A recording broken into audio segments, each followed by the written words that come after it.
You are listening to the A.P.E.X. Hour hosted by Ryan Paul on KSUU Thunder 91.1. This show allows more personal time with our guests, allowing them to give us their stories and opinions. We will also give you new music to listen to, hoping you enjoy some new sounds and genres. Welcome to this episode of the A.P.E.X. Hour. Welcome to the A.P.E.X. Radio Hour. I'm producer Kason Graff, and I'm joined today with A.P.E.X. Director and Professor of History Ryan Paul, and our special guest, Sibusiso Vilane. Turning it over to you, Ryan. Editor's note. Due to technical difficulties, we missed the first couple of seconds of Ryan introducing Sibusiso Vilane. We're sorry for any inconvenience this may cause. Many ultra marathons. Not even that. It's called the Commander's Challenge? The Comrades Marathon. Yeah, the Comrades Marathon, which is 55 miles. So he's done that many times and is one of only 73 people in the world who have climbed Mount Everest and walked to both poles. So thank you for being here in southern Utah. A little bit different than the top of Mount Everest. Very different than the top of Everest, but thank you very much indeed for having me and giving me the opportunity. I'm so excited to chatting about what we're going to talk Great. about. So I want to talk about, one of the first questions I like to ask is how we get to now. So could you briefly tell us a little bit about your childhood and then what happens when you start working as a game ranger? Yes. So I was born in South Africa, in very rural South Africa, in the east of Johannesburg. For people who might be familiar with some parts of South Africa, or the biggest landmark is the Kruger National Park. And I grew up. I only spent a few years of my time there, about 2 years before my parents separated, which then would compel my mother, who was Swazi, to take me and my sister over to the small kingdom of Eswatini. So I spent the first 10 years of my life not in school, not because I didn't want to go to school, but it was because it was near impossible for my mother to afford to get us to school. But luckily, at the age of 9, my stepdad allowed me the opportunity to start school, and I would do very well. But I walked out of high school knowing very well that I wasn't going to go to college because it would be near impossible to afford it, and I had to find myself a job. But my childhood was, maybe sometimes it is very fitting to say it was humbling in the fact that we were never well off. We had nothing, and when I say nothing, there were days where we would just go hungry with no food to eat. Not that it was unique to us. I think there are many people on the planet, in other parts of the world, who have exactly the same background as myself. And the reason I say that is so that people don't think that I just came from a sort of a wealthy background, found myself climbing mountains. No, it wasn't like that. My childhood was very tough. It was hard. But it sort of conditioned me to be this very tough, physically strong and mentally tough, driven person. And I'm so grateful I was able to grow in under those conditions because it molded me to be the person I am today.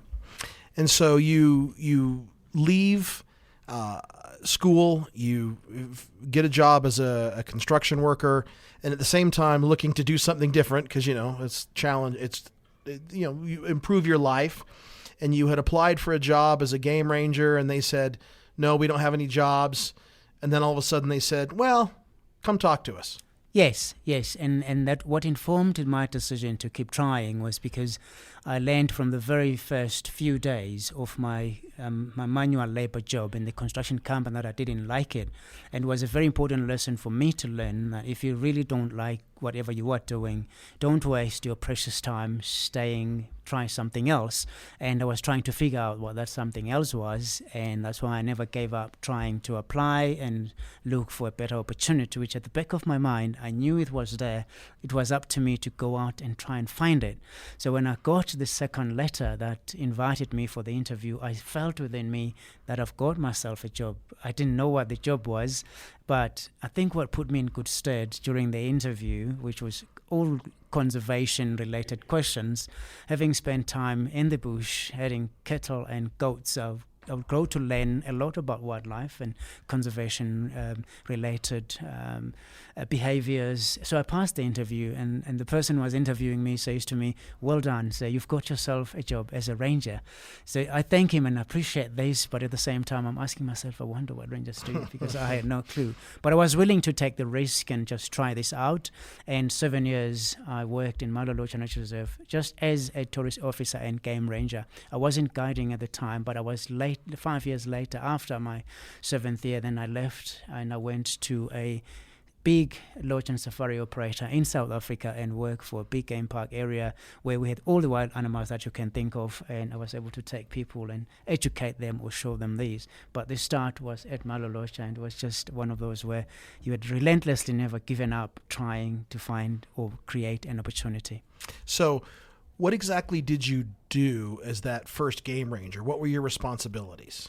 My responsibilities in Malolocha were we were a number of these tourist officers, game rangers, which meant that we will alternate as to what do we do. So the first 2 weeks you will work at the reception area, which was at the entrance gate, where you would welcome people in and check people out. All you did was to show them a piece of on a little map to show them, to say, "Welcome to Malolocha Nature Reserve. You are here now. If you want to drive, you can drive to this viewpoint and to that viewpoint. And if you want to walk, you can walk this trail and this trail, and that will be it." They will go by themselves. It wasn't guided. Then that I did for 2 weeks, and then the next week I would then join the field rangers. Doing field work required us to go clear the trails, making sure that they were still suitable for people to walk, because it was one of the prime hiking spots in Southern Africa in those years, even though it's sadly dilapidated now, but it was.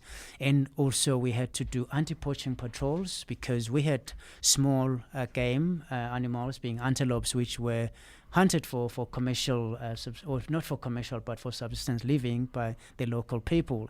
And we didn't want that to happen because it was a protected area.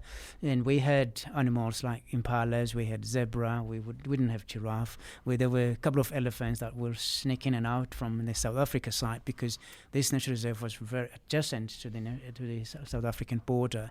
So it was easy for people to walk by themselves, either in a group. Others did solo hikes and backpackers and stuff, but it was our responsibility to make sure that they are looked after and the animals are looked after and the game reserve is looked after as well. So in your book, you talk about this experience, which I love this story. So you're getting off of work at the front desk of the game preserve, and in walks this guy and says to the person who took over for you, "Hey, I like to hike here, but I there's places I'd like to go that I don't feel comfortable going. Will you guide me?" And the guy at the front desk says, "Well, that's not what we do," right? But then tell me about what happens next. So I overhear this conversation, but I think when I look at it very deeply, it was one of those moments where I had to meet this guy, because it wasn't like I've just knocked off. It has been since a few minutes since I'd finished. I would have easily on that day said, "No, I'm done work, go away." But somehow I just lingered around until he walks in. When he walked in, again, I could have done the same thing to say, "You know what, there's a person, I'm not interested." I walk away. I won't have had the conversation. But I was lingering around, and then suddenly I hear the conversation. "My friend, you, as you say, correctly say, you work in such a beautiful game reserve, and I'd like to walk here." And then my heart pounds when he asked the question to my work colleague, "Do you know anyone that I can ask from the local community here?"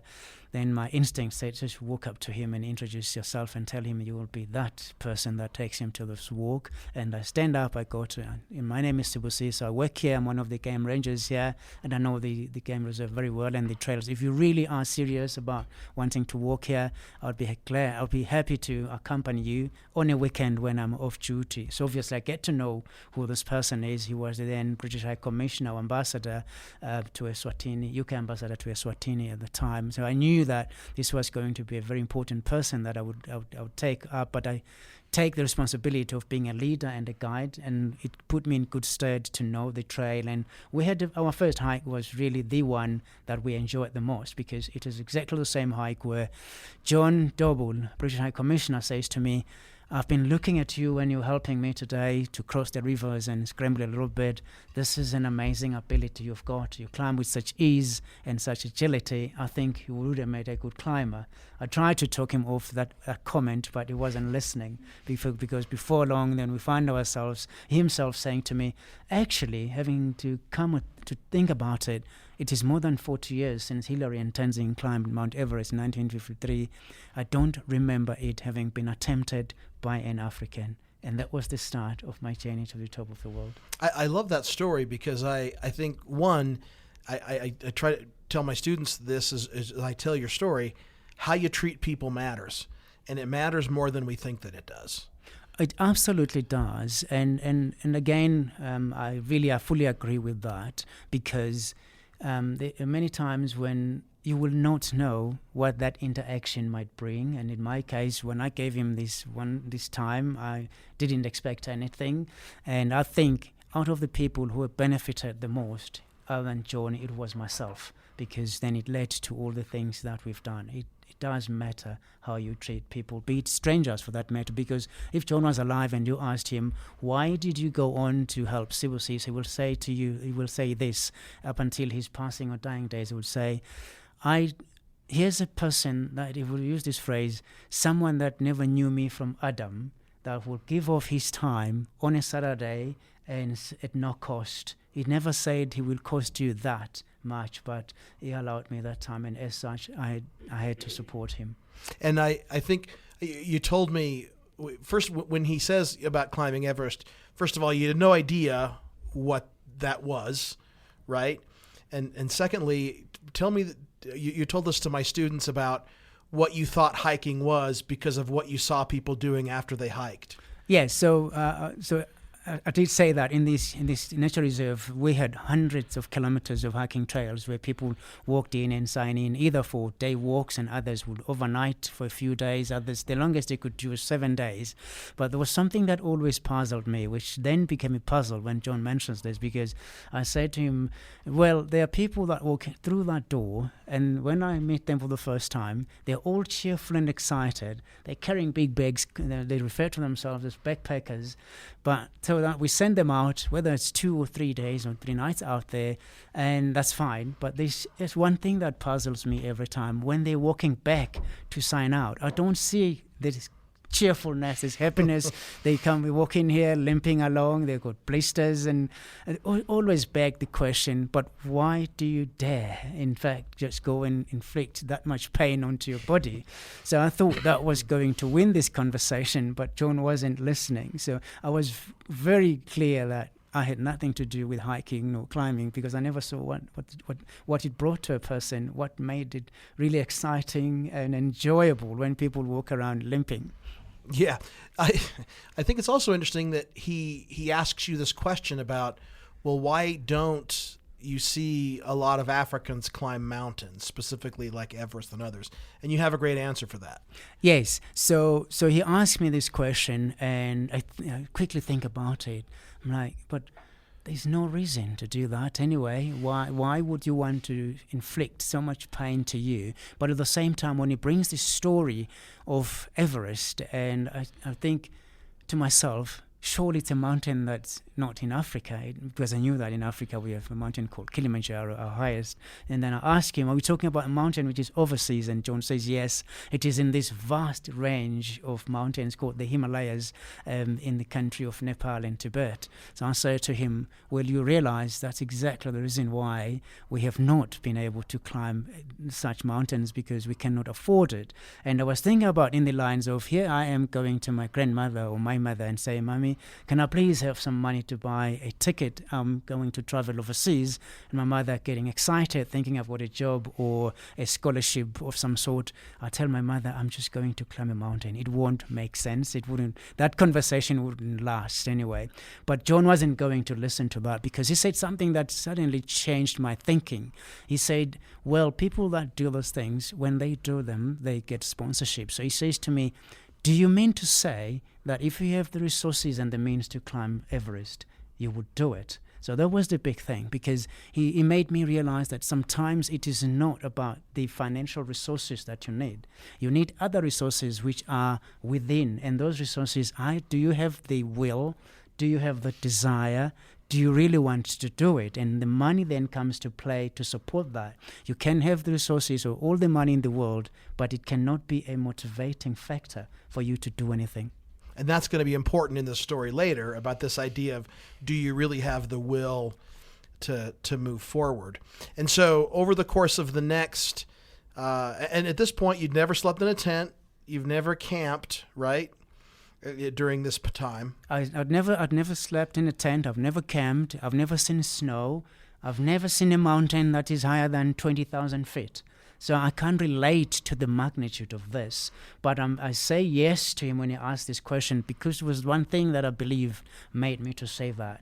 It was the self-belief that I can do it. I think that's very critical and very important to all of us. If you don't believe in yourself, no amount of motivation that will help you to do anything. But if you believe within yourself that naturally, with my God-given talents, I can do this, then nothing will stop you.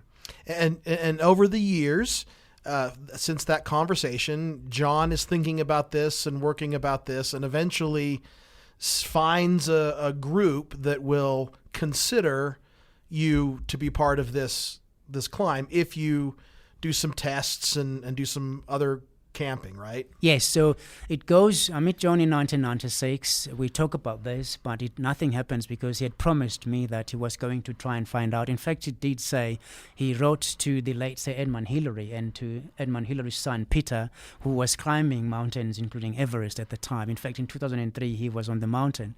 But John says, I never received any response from anyone because he wasn't a tech person, wasn't on the internet, was just writing to people. So I thought it wasn't going to happen. Come 1999, John sponsors me to go climb Kilimanjaro.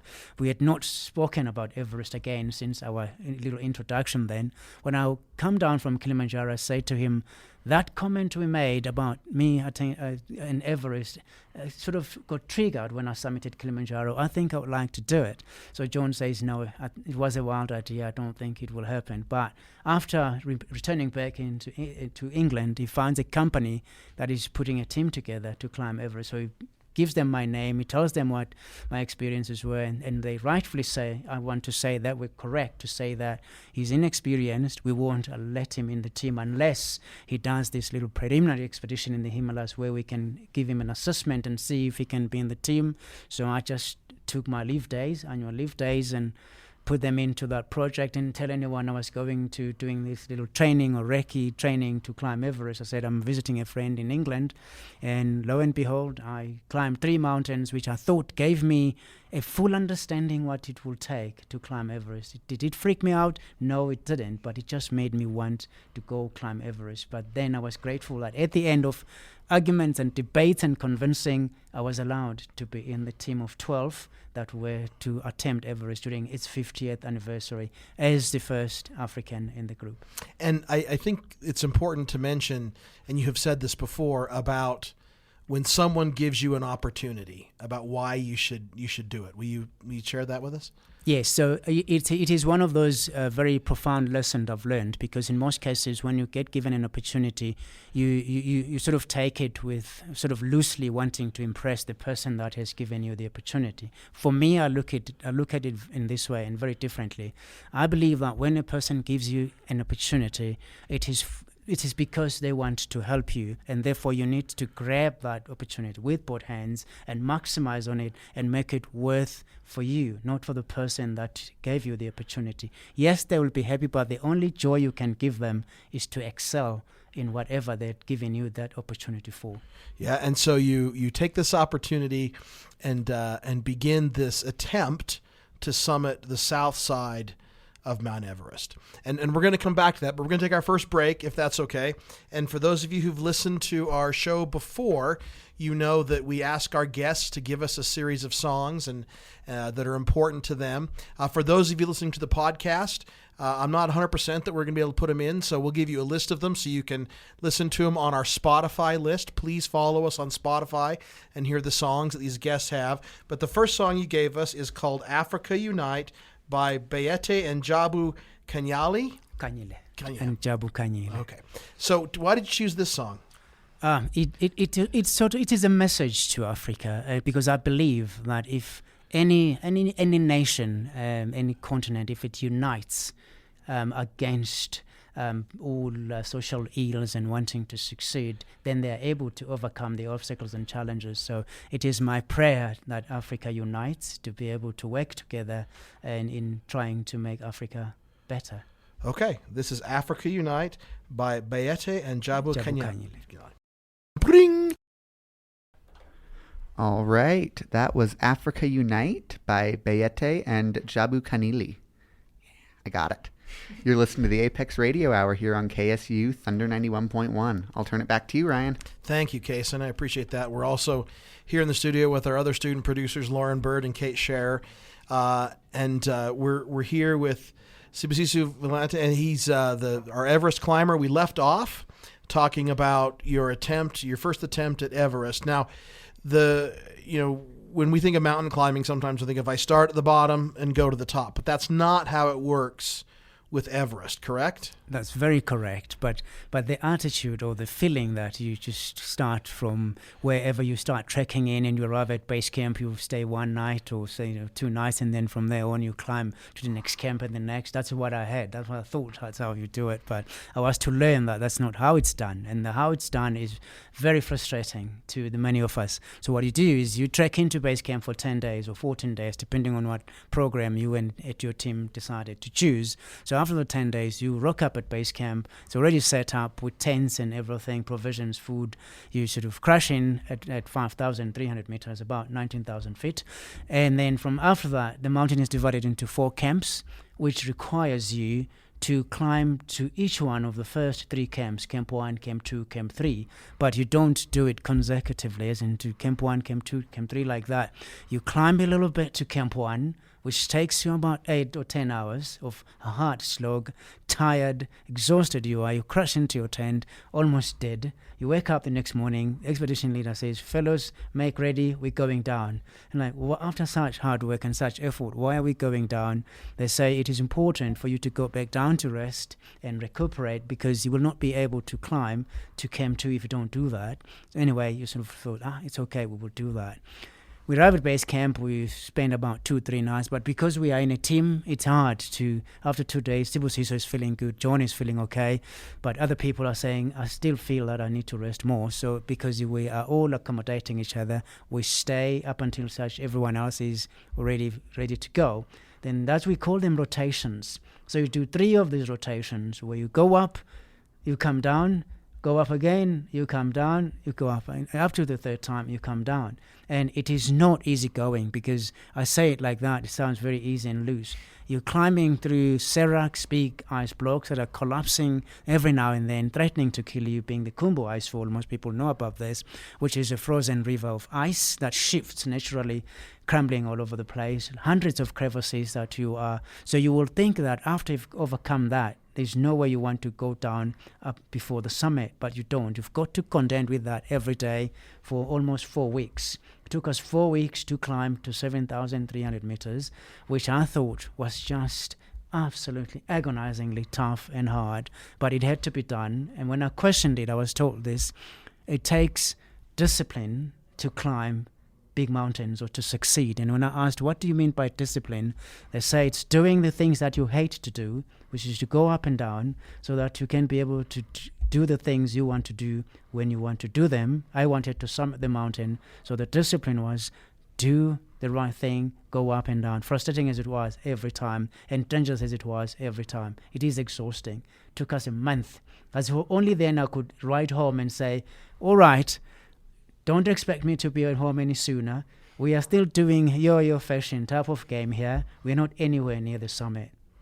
And so that's because of the altitude and the oxygen and everything else. You need to acclimatize your body to the certain part. And you do up to Camp 4. Camp 4 is the summit.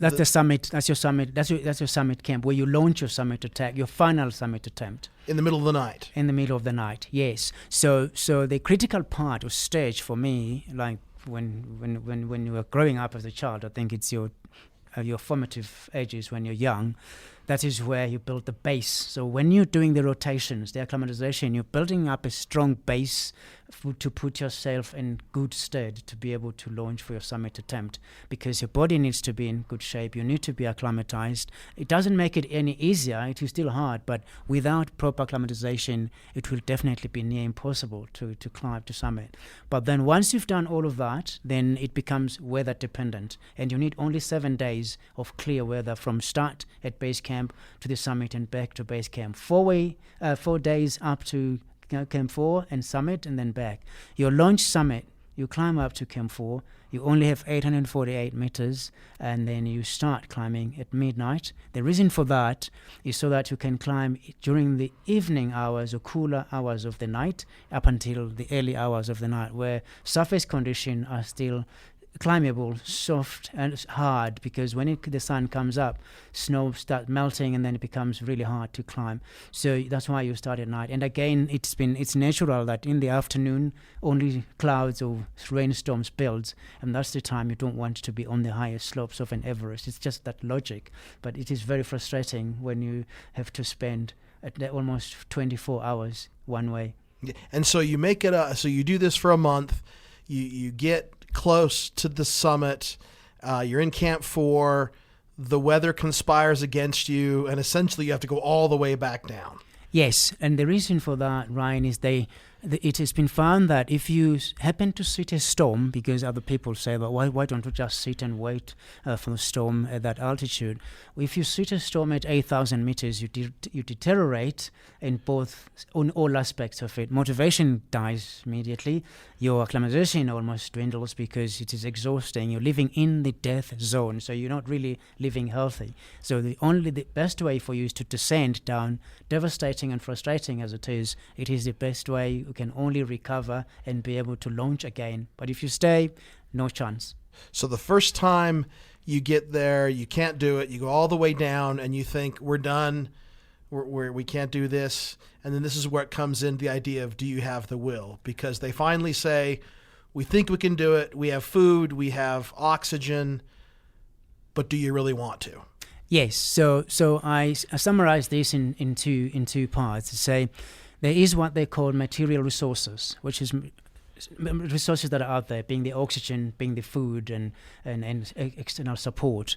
But that is okay. When they gave us the go-ahead that we have those resources, the biggest question was, do you still want to do it? So that was a question of, do you still have the personal inner resources for you to go, which is the will and the desire and the resilience and the determination to fight your way to the top. And I'm so glad that all of us in my group, in my team, said, yes, we still have the motivation. We know why we are here, because from the very first day when we decided to take on this challenge, we had clearly defined our why we want to do it. Therefore, we are not going to be stopped by this weather. And then we gave it the third and final launch.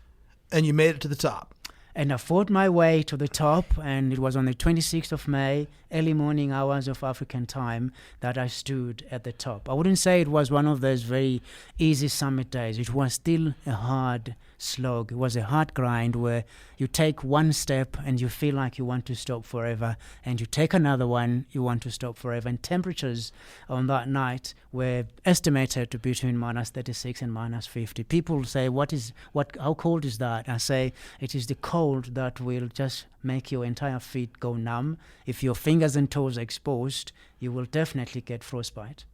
And so what is going through your mind as because the summit's not that big, right? It's like 2 or 3 people can stand on it. Is that correct? Yes, that's correct. So we fight our way up until the morning hours of the day, and then until I get to this final summit ridge, which is a knife edge just above the Hillary Step for people who read books. And then I look up, I see 2 of my teammates who are very strong climbers coming down, and I think if they've been told not to continue, because I didn't know that they'd summited, if they've been told not to continue, I'm not wasting any ounce of energy moving up. Then I stop dead where I was, but then they get to me and they say, Sibusiso, you're almost at the top. You've cleared this ridge, you are there. And then that gives me the strength to continue. So I climb up, but what is going into my mind at the time is remembering who I was, remembering my childhood, remembering this young boy who never thought or never dreamt of climbing mountains, because Everest wasn't my childhood dream. But I just see this little boy growing up in very rural Africa, now about to stand on the highest point on earth. All of this sort of overwhelms me. I've become too emotional about it, but I feel this sudden urge and desire to really fight my way up, and eventually I stand at the top. I find two people, Robert Anderson, who's well known, he's from the US, he writes a book, 9 Lives, he was the leader, and David Hamilton was his assistant. They're waving me, please Sibusiso, come along, and then I stand at the top, proudly. And you had said that you felt all of Africa lifting you up. Absolutely, yes. Africa rose and just lifted me up, because I suddenly felt my steps being really lighter and lighter. But it's even much more profound was when I got to the top, I wouldn't just lift my arms up and say, yes, I've conquered. I humbled myself, knelt on my knees, showed a little prayer of humility and thanking the Almighty for having guided me to the top. And then I rose up and I stood and celebrated my moment at the summit. What's it like at the top of the world? It is the top of the world, and the feeling is like that. I was very lucky, or one of the lucky people that can claim to have seen the entire world straight at my feet until to the end. It was a very clear day, and obviously I was still mentally oriented, and I knew where I was. It was just magnificent. But it was one of those moments that I feel you will never be able to duplicate. You will never be able to explain to a person how you felt at the time. This is how I felt. I felt that even if I just collapsed and passed out, I was okay. That is how the feeling was. And this is where I think another lesson that you've taught me over our time together, it comes into being, is that you're at the top, but that's only 50%, because now you got to go down, and going down is almost kills you. Going down is the hardest. And we're going to stop there. We're going to take a break, but going down. So the summit is getting there is 50% of the journey. Getting home is another question altogether, right? Exactly. So we're going to stop there. Let's take our second break. This is a song you've given us called Ghetto Boy by Oliver. Oliver Mtukudzi. By Oliver Mtukudzi. He was also passed away, and may his soul rest in peace, but he's Zimbabwean, wonderful, well-respected African child. Is there a reason why you chose this song? Yes, so ghetto is home. It's in the areas rural areas. So he says, I will always be a ghetto boy, which means I will always be a rural boy, meaning home is home to me. Okay, this is Ghetto Boy by Oliver Mtukudzi. Bring. All right, that was Ghetto Boy by Oliver Mtukudzi. You're listening to the A.P.E.X Radio Hour here on KSUU Thunder 91.1. I'll turn it back to you, Ryan. Thank you, Kason. So, Sibusiso, we left off. You summited Everest. Let's get you down. Talk about going down the mountain. So you stand at the summit, you take your photographs and celebrate, and then you've just done half the journey. You've got to hold yourself down, exhausted as you are, tired as you are. Unfortunately, there are no helicopters that can come and ferry you off the mountain. How you got up is you need to be getting down. Now, so are you we going start down immediately. are you going down to Camp 4? Yes. We so when you start from the summit, you go down to Camp 4 because you spend 11 hours. It has taken us 14 hours one way to climb to the top. So it's late afternoon. There's no way you can go beyond that. So your only target camp is to get to Camp 4.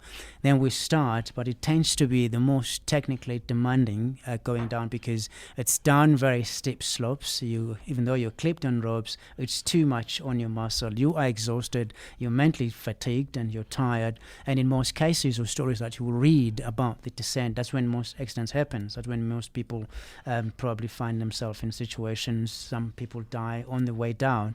It's a fight to get to Camp 4. It takes me 9 hours of descending from the summit getting to Camp 4. So by the time I was the first one that got to Camp 4, in the late afternoon, was getting dark because another person in my group found it really too difficult, and then they were helping him. They probably arrived quite late at night. It is hard. Then from Camp 4, you need to descend back down through the Lhotse face up to Camp 3 and then all the way to Camp 2. But because you spend a night at Camp 4, you feel a little bit recovered. That's why you're able to go bypass Camp 3 and then be able to get to Camp 2.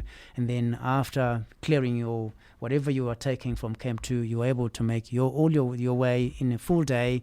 10, 12 hours, you find yourself at base camp, and that's not just done because you still have your 14-day walkout again to where you get flown out, and then only then you can say the expedition was a success. So your descent, you have some problems in your descent with your water and other things, right? Yes. So on the south side, when I climbed on the south side, I never ran out of water, but I did run out of oxygen before I got to camp, which was also lethal and dangerous to do that because other people have succumbed because of that. But I didn't feel that I was so much oxygen deprived that I was dying, so I fought my way to camp. But on my second climb of Everest, that's where I find myself into trouble, where I'd run out of water. I ran out of oxygen on the way up because we couldn't produce enough the night before when we should have, but the mountain was raging with a heavy storm. We couldn't stand starting stoves when tents were just flattened on our faces, so it was survival. As such, we just played a very risky game, taking a chance, and I ran out of water on the way down to Camp 3. And then I had to fight my way by shuffling on all fours and sliding down, and it was just near death. But what made me not to lose my life then, it's because I just refused to die. I would have had I given up and accepted that was my fate. So I said, I had promised my family that I was going to come home, so I had to fight for my life. But I would learn a lesson there because I was with other people on the mountain. I had 3 other climbers. I had my expedition leader and I had my own support Sherpa. But on that day, all of them forgot that I was not with them. All of them forgot that they had a teammate, and my leader forgot that he had 4 clients that he needed to look after, and my climbing Sherpa forgot that his sole responsibility was to look after me going up and down. But the test for me there was, are you able to stand for yourself and save your life, knowing that this is you now and no one else will be able to save you? So I had to do that. So years later you come up on the north side, which is a different climb, but it still obviously gets to the summit. In this north side climb, when you're having this challenge, you write in your book that you think, well, maybe I'll just sit down and rest for a minute, and you have this realization about other bodies on Everest, right? Yes. So what normally happens at high altitude, as from my experience, and I pretty much believe that because you read stories of climbers having found dead above the death zone and nobody knows what happened. So my experience was that when you are exhausted, when you are dehydrated, you are hungry, you're tired, as soon as you stop, you sit down, within half a second you've fallen asleep. And if you do that, then that's it. You definitely are gone. So when I stopped, I realized that I was dozing off and falling asleep. Then I was reminded of a climber that had just passed that right above me to say, remember the person that's dead on the same ropes as you are?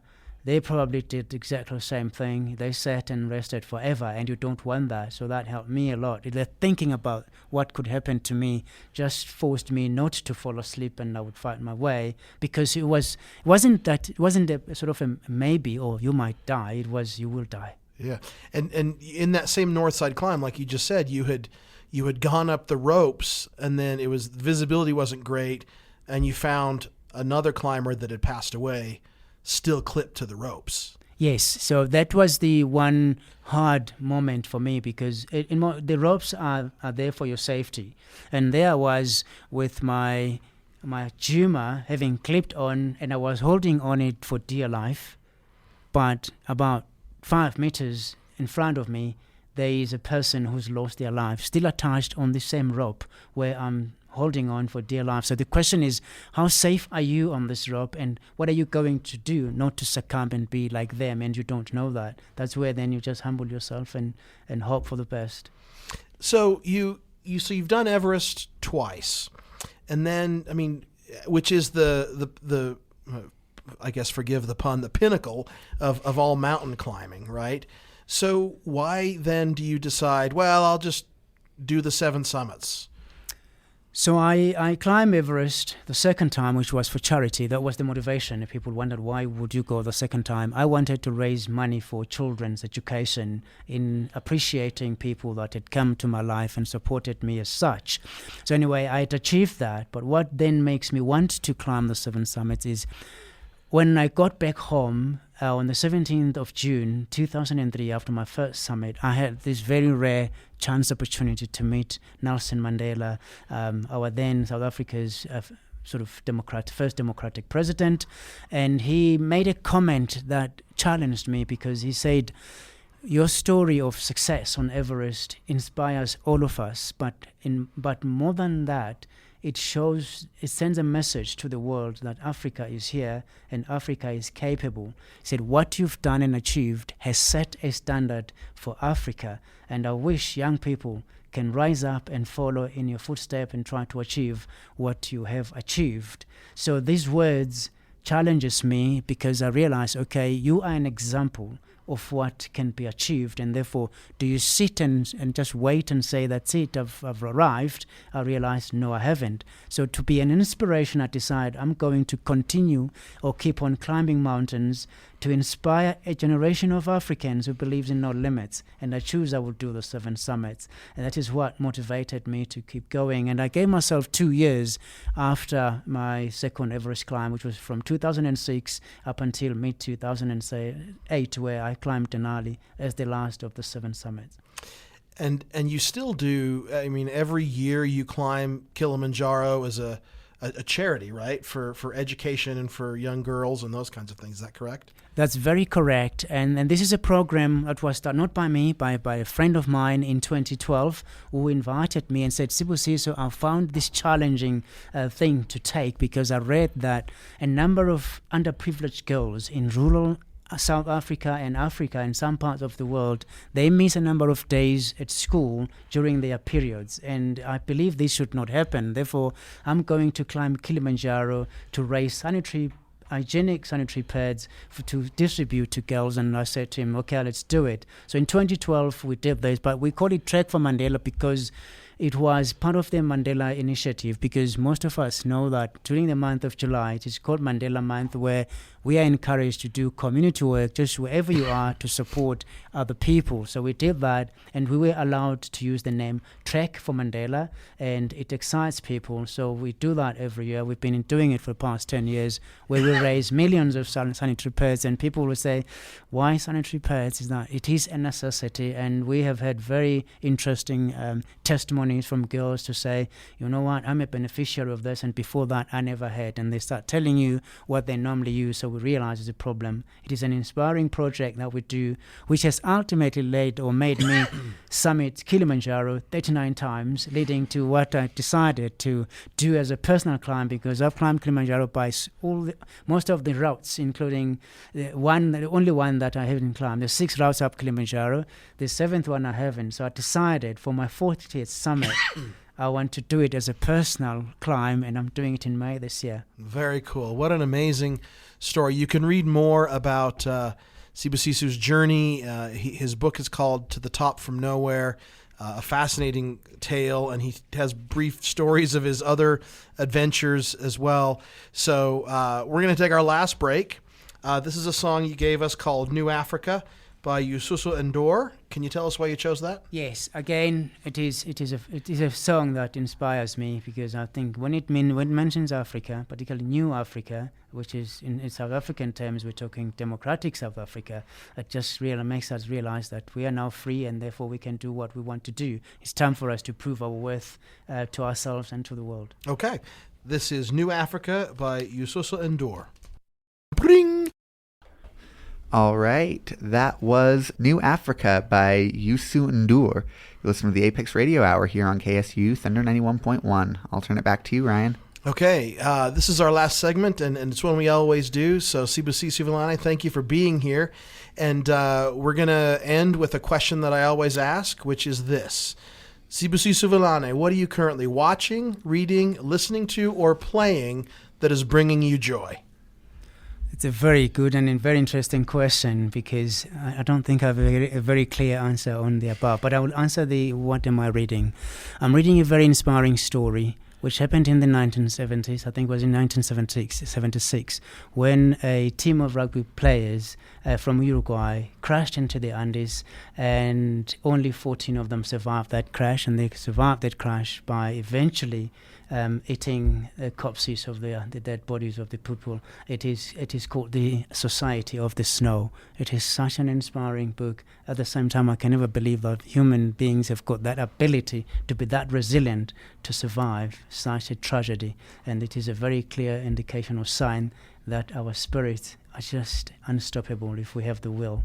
So that is what inspires me at the moment. Watching things I don't watch a lot, but I listen to very life-related stories. So, yeah. Very, very cool and very interesting. Society of Snow. Yep. All right, Kate Scherer, what are you currently watching, reading, listening to, or playing that is bringing you joy? Well, I am, speaking of resilience and strength, I'm very excited to get through your book. And just, it's such a, like you said, an inspiring story and shows the strength of the human spirit. So I'm very excited to get through that. Hopefully it'll be easier than climbing Everest, right? I hope so. Yeah, It's fascinating. I will tell you this. It is a book, when I read it, that I kept thinking, why? Right? Like, why? It's the question, why? And it's like, yeah. So, To the Top from Nowhere is the name of the book. All right, Lauren Bird, what are you currently watching, reading, listening to, or playing that is bringing you joy? So I'm currently rereading for probably like the fourth time The Raven King, which is the last book in the Raven Cycle series. And it has amazing writing and characters, and it just kind of feels like going on a road trip with old friends. And who's it by? Maggie Stiefvater. Okay. The Raven King. Mm-hmm. Yeah, so that's the fourth book. The first book is The Raven Boys. Oh, and the Raven Young Men, and then the Raven Princes? Not quite, but...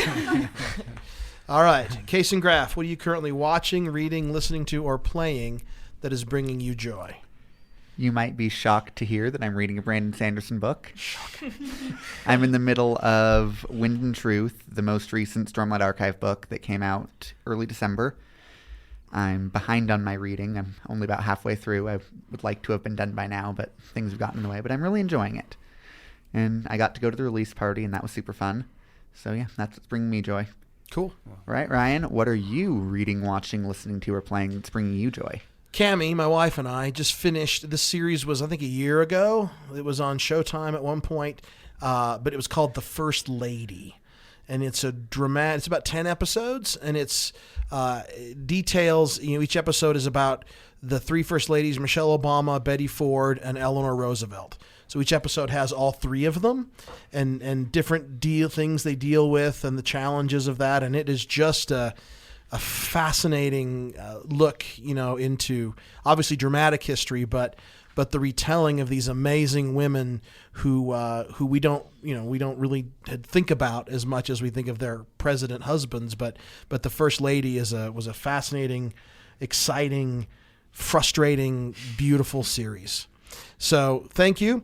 Sibusiso Vilane, it has been a treat and a pleasure to get to know you and to spend some time with you. And I can say that I've shaken the hand of someone who has been to the top of the world, which, more than 73 people can say, but not many more, right?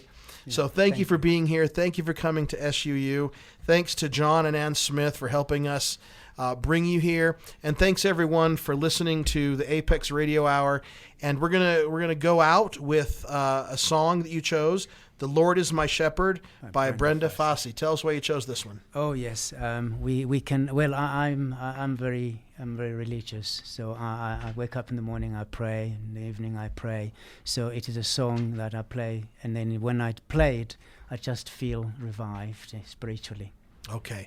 Thank you for being here. Safe travel to your next adventure. And in the words of the great American poet Bill Withers, I wish you well. This is The Lord is My Shepherd by Brenda Fassi. Bring!